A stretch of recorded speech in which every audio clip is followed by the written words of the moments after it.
O ex-ministro Gedel Vieira Lima, que está preso no complexo penitenciário da Papuda, prestou depoimento à Justiça Federal em Brasília em processo no qual é acusado de obstruir a justiça por meio de pressão sobre o lobista e delator Lúcio Bolonha Funaro. No interrogatório, Gedel afirmou que telefonemas registrados para a mulher do doleiro, Raquel Pita, eram humanitários por solidariedade e não para ameaçar. O ex-ministro da Secretaria de Governo também lamentou o isolamento após a prisão e disse que amigos de longa data o lançaram no Vale dos Leprosos.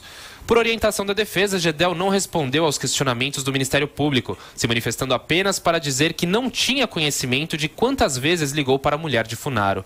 Arrolado como testemunha de defesa de Gedel Vieira Lima, quem também prestou depoimento foi o ministro-chefe da Casa Civil, Eliseu Padilha, que preferiu ser interrogado por videoconferência. O PMDBista destacou a impressão que tem do ex-colega de governo. Como o senhor tinha a pessoa do Dr. Gedel? Integridade, tal coisa, o que a pessoa pode dizer a respeito da pessoa dele? Questionado sobre Gedel, Padilha afirmou que o conhecia desde que estiveram no Congresso e que enxergava o ex-ministro como uma pessoa correta. O ministro da Casa Civil disse ainda que o Planalto não tentou interferir na prisão e na assinatura do acordo de delação premiada do lobista Lúcio Funaro. Nesta terça-feira, outro ex-ministro do governo de Michel Temer, Henrique Eduardo Alves, conquistou uma vitória na Justiça. Ele teve a prisão preventiva convertida em prisão domiciliar em processo que apura desvio de recursos da Arena das Dunas em Natal. Porém, Henrique Alves continuará detido na Academia da Polícia Militar do Rio Grande do Norte devido ao processo da Operação Sepsis, que investiga esquema de propinas envolvendo financiamentos do Fundo de Investimentos do FGTS. Bom, não se sabe se ele chorou dessa vez, né, professor? Que lágrimas, hein, de crocodilo. Mas a questão do Gedel, eu quero saber, eu quero saber dos 51 milhões. É a pergunta que não quer cair, eu e todos nós, né? E os 51 milhões? Pertence ao Gedel? Claro que não. Gedel recebia, já que hoje nós falamos do Centeralf, nós podemos dizer que ele podia ser mais, ele recebia e distribuía, né? Ele distribuía para a cúpula do PMDB. É claro, você acha que você vai entregar 51 milhões ao Gedel? Claro que foi muito mais, 50 milhões foi achado no apartamento. E as fazendas que ele tem perdidas pelo sertão da Bahia lá, tá cheio de dinheiro.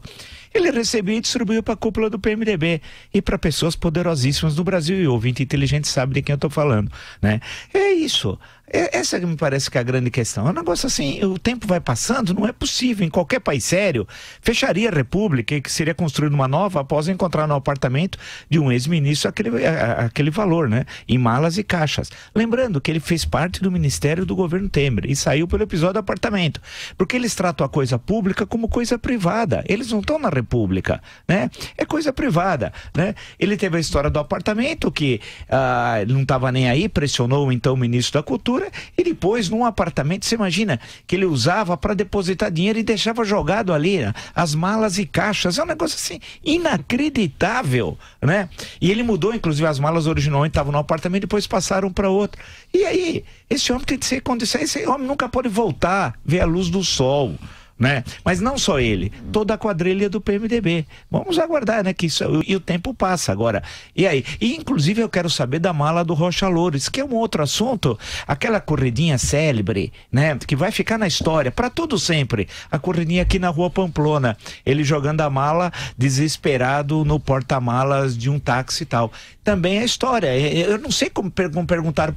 Perguntaram, se eu fosse investigador, a primeira pergunta é o seguinte: o senhor recebeu a mala por quê? É a pergunta óbvia.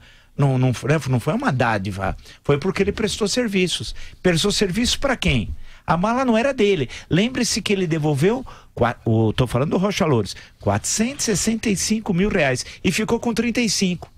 35 era a comissão dele, eu presumo. E a pergunta que eu faço é: os 35 que ele devolveu são as mesmas cédulas encontradas na R$500 mil?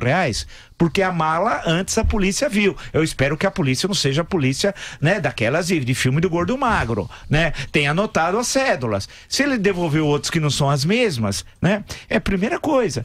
E tem de saber por que ele recebeu aquilo. Você acha que um simples deputado, que não tem a mínima importância, que o Brasil não conhecia, eu não conhecia, recebeu uma mala daquela para quê? Porque ele estava negociando. E lembre-se, por fim, o telefonema dele para o presidente Michel Temer negociando o decreto dos portos. Eu não esqueci. E todos nós não esquecemos. Lembra que ele pergunta ao presidente, e o decreto? O presidente disse, não, nós vamos publicar e fazer uma cerimônia pública. E a questão do tempo, sabe por que o tempo? A Rodrimar vai receber 35 anos, mais 35 e dá 70 de concessão. 70 anos, sabe o que significa, ouvinte, 70 anos? 17 mandatos presidenciais, 17 mandatos de presidente. Quer dizer, nós vamos eleger 17, eu não, porque isso aí eu já estou em outro plano, né? Não estarei mais aqui. Agora, quer dizer, o que o Temer está assinando, 17 presidentes vão ter de cumprir. Isso tem um nome, imoralidade.